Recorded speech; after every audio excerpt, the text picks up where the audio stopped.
വരെ ഈ ഒരു മേഖലയിൽ പണിയെടുക്കേണ്ട അവസ്ഥ എന്ന് പറയുമ്പോൾ അവരുടെ ഏണിങ്സും അവർക്കൊരു ടാർഗറ്റ് 1250 രൂപയുടെ ടാർഗറ്റ് കൊടുത്തിട്ടുണ്ട്.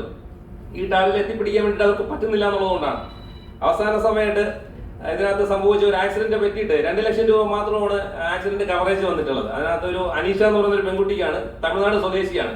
രാവിലെ 5 മണിക്ക് അവിടെ നിന്ന് ഇറങ്ങിയിട്ട് തിരുവനന്തപുരത്ത് എത്തുമ്പോഴത്തേക്ക് ഏകദേശം 6-6:30 മണിക്കാണ് എത്തിത്തരുന്നത്. തിരിച്ച് പോകുന്നത് 10 മണിക്കാണ്. ഈ 10 മണിക്ക് കുട്ടീനെ ഞാൻ കണ്ടിട്ടുണ്ട്, അതുകൊണ്ടാണ് ഞാൻ ഇത് കൃത്യമായിട്ട് പറയുന്നത്.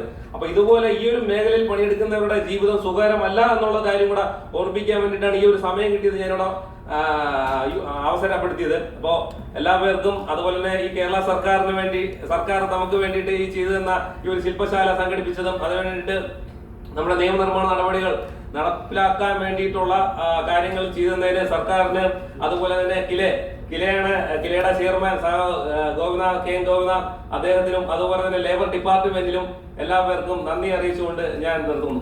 നന്ദി, നമസ്കാരം. നൽകിയ നിർദ്ദേശങ്ങൾക്ക് നന്ദി അറിയിച്ചുകൊണ്ട് അടുത്തതായി Shri VJ Joseph, general secretary INTUC പ്രതിനിധിയെ